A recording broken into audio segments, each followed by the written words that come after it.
Hello नमस्कार। Student PCS YouTube channel में आपका स्वागत है। ये जो आप देख रहे हैं सामाजिक सांस्कृतिक सुधार आंदोलन से रिलेटेड क्वेश्चन लाया हूँ मैं आप लोगों के बीच में, और हम यहाँ पे राजा राम मोहन राय के बारे में जानकारी प्राप्त करेंगे। ज़्यादा ना देर करते हुए स्टार्ट करते हैं कि राजा राम मोहन राय का कार्यकाल की बात करी जाए तो 1772 से लेकर 1833 तक कार्यकाल रहा था इनका। जन्म 22 मई 1772 को राधानगर बंगाल में हुआ था। इसकी मृत्यु की बात करें तो 27 सितंबर 1833 को ब्रिस्टल स्थान है ग्लौस्टरशायर इंग्लैंड में पड़ता है। इनकी अन्य नाम की बात किया जाए तो भारतीय पुनर्जागरण का पिता कहा जाता था। आधुनिक भारत का निर्माता भी इन्हें कहा जाता था। भारतीय राष्ट्रवाद का पैगंबर कहा जाता था। प्रथम आधुनिक पुरुष के भी नाम से जाना जाता था। भारतीय पत्रकारिता का जनक भी इन्हीं को कहा जाता है। इनकी एक उपाधि हुआ करता था अकबर द्वितीय, राजा की उपाधि थी। इसके बारे में आगे जानकारी लेंगे हम लोग। अगर बात किया जाए ब्रह्म समाज से राजा राम मोहन से रिलेटेड थे। राजा राम मोहन राय ने ब्रह्म समाज की स्थापना अगस्त 1828 में किया था। हिंदू धर्म का पहला सुधार आंदोलन था। क्वेश्चन आता है कि हिंदू धर्म का पहला धर्म सुधार आंदोलन कौन था, तो ब्रह्म समाज था। वैज्ञानिक के दृष्टिकोण एवं सामाजिक समानता के सिद्धांत में विश्वास रखते थे। एकेश्वरवाद में विश्वास करते थे। 1809 में एकेश्वरवादियों को उपहार नामक प्रसिद्ध पुस्तक भी लिखी। क्वेश्चन आता है कि 1809 में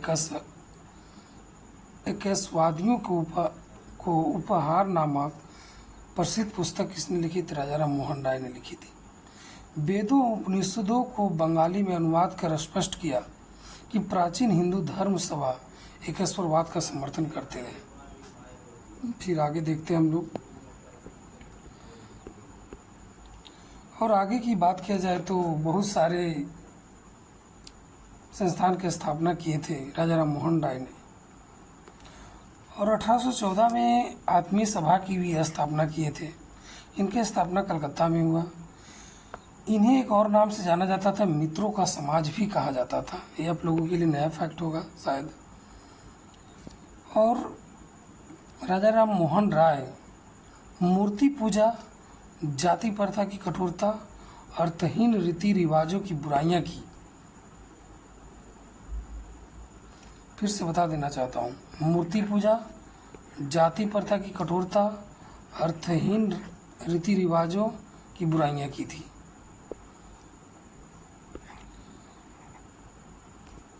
सामाजिक सांस्कृतिक सुधार आंदोलन से रिलेटेड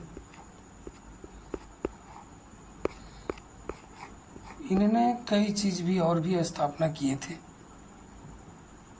और इनका समाज सुधार आंदोलन में बहुत बड़ा योगदान भी रहा। 1820 में उन्होंने प्रिसेप्ट्स ऑफ जीसस नामक पुस्तक भी लिखे। क्वेश्चन तो यही आता है कि प्रिसेप्ट्स ऑफ जीसस नामक पुस्तक किसने लिखा था? राजा राम मोहन राय ने। कब लिखा था? 1820 में। धर्म सभा का गठन किया था कब? 1833 में राधाकांत देव ने किया था।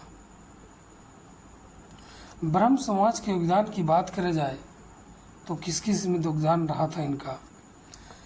इन्होंने मूर्ति पूजा का विरोध किया था, बहुपत्नी एवं सती प्रथा का विरोध किया था, विधवा विवाह का समर्थन किया था, बाल विवाह का विरोध किया था, कर्म फल में विश्वास, सर्वधर्म समभाव, नैतिकता पर बल दिया था, छुआछूत जातिगत भेदभाव का विरोध भी किए थे, बंगला एवं अंग्रेजी शिक्षा के प्रचार प्रसार का समर्थन हुआ करते। स्टेटमेंट बनाकर यही सब पूछ दे सकते हैं।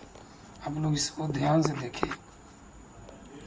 एक बार फिर से पढ़ जाते हैं। मूर्ति पूजा का विरोध किए, बहुपत्नी प्रथा एवं सती प्रथा का विरोध किए, विधवा विवाह का समर्थन किए, बाल विवाह का विरोध किए, कम्र फल में विश्वास, सर्वधर्म समभाव, नैतिकता पर बल दिए, छुआछूत जातिगत भेदभाव का विरोध किए, बंगला एवं अंग्रेजी शिक्षा में प्रचार का समर्थन किए। फिर हम आगे देखते हैं कि सती प्रथा। सती प्रथा 1829 में गैर कानूनी घोषित लॉर्ड विलियम बेंटिंग के द्वारा। यही आता है क्वेश्चन कि सती प्रथा किसके द्वारा गैर कानूनी घोषित किया गया? लॉर्ड विलियम बेंटिंग के द्वारा। कब किया गया था? 1829 में किया गया था। और अन्य इम्पोर्टेंट इससे रिलेटेड अगर हम लोग जान लेते हैं कि 1817 में हिंदू कॉलेज की स्थापना डेविड हेयर ने किया था। 1817 में कलकत्ता में अंग्रेजी कॉलेज खुला। इसमें प्रसिद्ध दार्शनिक होते थे रूसो, दाते एवं वाल्टेयर हुआ करते थे, जो दर्शन की शिक्षा दी जाती थी इसमें। 1825 में वेदांत कॉलेज की स्थापना किसने किया था? राजा राम मोहन राय ने। आप लोग जानते होंगे कि राजा राम मोहन राय बहुत सी भाषाओं की जानकारी प्राप्त करते हुए थे। उनमें से संस्कृत, फारसी, अरबी, अंग्रेज, फ्रेंच, लैटिन, ग्रीक, अरबी जैसे 1 दर्जन भाषाओं की जानकारी प्राप्त थे इनको। बहुत ज्ञानी व्यक्ति थे। और कुछ और देख लेते हैं। 1821 में संवाद कौमुदी नामक समाचार पत्र की स्थापना किए, मिरातुल अखबार का स्थापना किए, ब्राह्मणिकल मैगजीन की स्थापना किए। संवाद कौमुदी की बंगला में हुआ, मिरातुल अखबार का फारसी में अनुवाद, नहीं तो संवाद कौमुदी बांग्ला में भाषा में लिखी गई थी, मिरातुल अखबार फारसी में लिखा गया था, ब्राह्मणिकल मैगजीन अंग्रेजी में लिखा गया था। और इन्हीं बातों को लेकर मैं अपनी बातों को यहीं विराम देता हूँ। और आप लोग इस वीडियो को देखिए और शेयर भी कीजिए।